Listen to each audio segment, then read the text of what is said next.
Este es nuestro tema de análisis hoy en el informativo USA. Saludamos a esta hora a Pedro Soriano, es abogado, analista político, experto en temas internacionales. Bienvenido, es un gusto que esté con nosotros. Muchas gracias a ustedes por invitarme. El voto latino y el voto joven, ese apoyo de un segmento de la población que decidió confiar en Donald Trump en esta elección. Si bien siguieron apoyando a Kamala Harris, lo hicieron en una menor cantidad. ¿Qué cambió? Es difícil de decir con claridad. Desde el punto de vista del voto latino, estamos hablando prácticamente de 4 millones de personas que han cambiado su voto del Partido Demócrata al Partido Republicano. Lo que parece bastante claro es que el énfasis demócrata en cuestiones, vamos a llamarlas identitarias o migratorias, no ha tenido absolutamente ninguna mella en los votantes latinos y que el discurso puramente económico y el impacto de la inflación durante la legislatura de Biden y el hecho de que Biden es un presidente sumamente impopular ha tenido muchísima más importancia en el cambio del voto latino. Al final no deja de ser lo que decía James Carville en la campaña de elección de Bill Clinton en 1992, es la economía estúpido y eso parece haber sido el factor decisivo para que el voto latino se haya movido en esos términos tan agresivos hacia Donald Trump.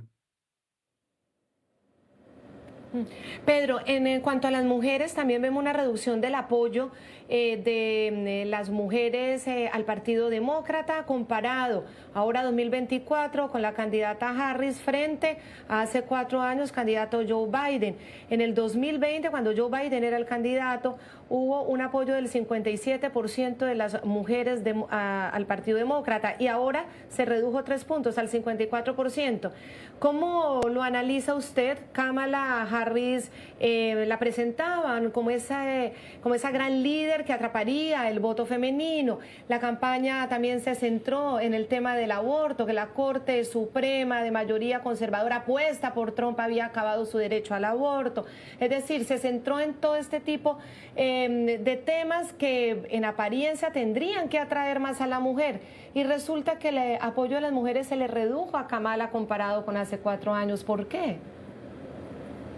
Pues es una cuestión fascinante porque además tenemos el mismo día 8 referéndums distintos para constitucionalizar el derecho al aborto en Estados Unidos. Y en Florida, por ejemplo, el 57% de la población ha votado a favor de constitucionalizar el derecho al aborto en la Constitución Estatal de Florida, al mismo tiempo que el 57% de la población de Florida votaba a favor de Donald Trump. Es decir, tenemos gente que está, por ejemplo, en el tema del aborto, claramente a favor de la posición demócrata, vamos a decirlo así, pero que, sin embargo, ha votado a Donald Trump. Y tenemos a muchísimas mujeres en esa situación. Una vez más, monotematizar el tema del aborto claramente no ha sido una estrategia correcta por parte del Partido Demócrata. Y, una vez más, el problema de Kamala Harris es un problema que ya hemos visto en otras ocasiones, es ser la vicepresidenta de un presidente impopular. Eso ha sido una losa tremenda para ella y además, con toda franqueza, no creo que sea algo que le sea achacable a ella personalmente. Creo que cualquier candidato demócrata teniendo que defender la ejecutoria de Biden iba a tener ese mismo problema. El voto también pudiéramos segmentarlo, y lo habíamos dicho durante toda la campaña, entre ese voto rural y el voto de la ciudad. En las grandes ciudades se reflejaba un mayor apoyo hacia los demócratas y en el voto rural un mayor apoyo hacia los republicanos. En este caso, de acuerdo a lo que pudimos ver en la elección de hoy, en esos condados, se mantuvo un mapa completamente rojo, pero también en ciudades importantes, en estados como Florida, en Miami-Dade, por ejemplo, de la costa este de los Estados Unidos. Y sí, algunas partes de la costa este hacia arriba, en el noreste, pero también en la costa oeste se mantienen demócratas. ¿Cómo evalúa usted esta parte ya geográfica del voto en Estados Unidos?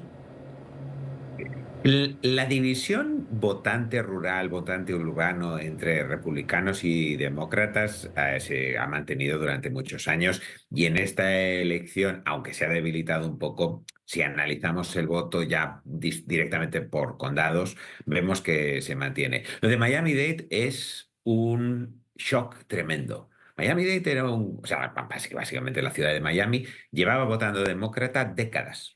Ya en el año 2020 fue un condado que giró bruscamente hacia el Partido Republicano, pero es que esta vez ha girado de manera tan brusca que Donald Trump ha ganado el condado con el 55% de los votos.